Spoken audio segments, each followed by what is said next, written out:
但基本这个是没定义的，也就是说，它只能以武断方式来确定。什么是基本收入？需要多少收入是基本收入？100块钱还是1000块钱还是1万块钱？这个完全是没有标准的。什么叫做基本收入？比如说，这个基本收入能够维持你不饿死，但是不能让你天天洗热水澡。这叫不叫基本呢？有些人可能认为这是绝对不行的。基本的体面生活必须要每天都能洗热水澡，但是每天都能洗热水澡，是不是每天都能上网或者其他什么东西算不算基本？这个完全不会有什么定义。所谓的基本就是暗示说，一个人所需要的东西，有些是基本的，有些是不是基本的。基本到什么程度？秦始皇这种生活方式算不算基本？按照现在的标准来说，可能大多数情况不能算基本。因为秦始皇享受不到很多药品，也看不到电视。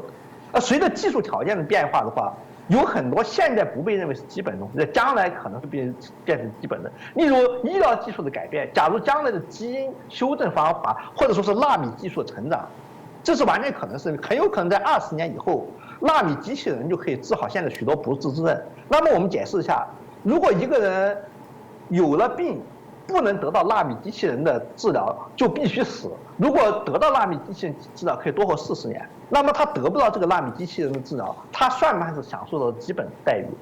是不是说是这个基本待遇必须到所有人都能享受纳米机器人的医疗服务，或者是将来还会有更加新的技术？这些都是完全没有标准的。所以什么叫做基本？这个按照就是自由主义的观点来看，这就是一个武断的概念。你只能武断确定多少钱就是基本，或者说是医保卡上哪些项目是可以报销的，这算是基本；哪些项目是不可以报销，算是基本。骨折算不算是基本的？或者说是癌症治疗算不算是基本的？美容一般人认为是不算是基本的，你不做美容好像不是活不了。但是牙疼算不算是基本的？这就是人言言殊，这是不可能有固定标准的。当然，这样做肯定会导致一种向下刚性，就是说是已经制定了基本标准是很难再取消的，而新的项目就会不断加进来，因此它就会造成一种面包与经济的现象，就是说实际上能够支付基本福利的，必然是依靠国际产业分工居于产业链上游的帝国主义国家。它能够支持这些基本福利的原因，是因为罗马共和国的面包与经济是依靠埃及的粮食和供赋支持的，而埃及却不能给他的国民发福利，他必须在专制政权的统治下掠夺这些国民。而基于上层的罗马共和国，像欧洲一样，它就可以让他不工作的国民也享受基本的福利。这个基本的福利，照罗马人讲，除了吃饭以外，还要包括娱乐、斗兽之类的娱乐活动，而这些活动照埃及人的观点，就是纯属是奢侈。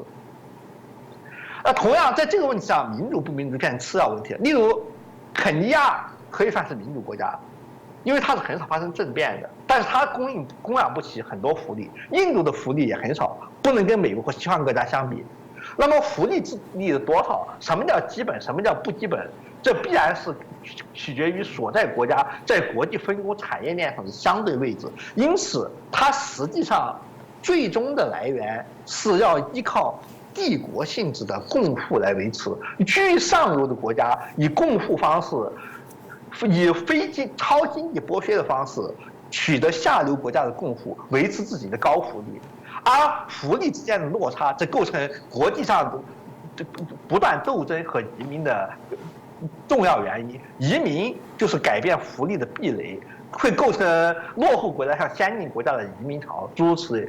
这移民问题之所以在现在变得非常重要，变成一个重要的政治问题，而在比如说没有什么福利的美国19世纪被认为不是一个问题，都是由于诸如此类的变化产生出来的。这样的各种各样的福利壁垒本身实际上是武断的，完全由政治操作造成，今后必然会变成国内政治斗争和国外政治斗争的焦点。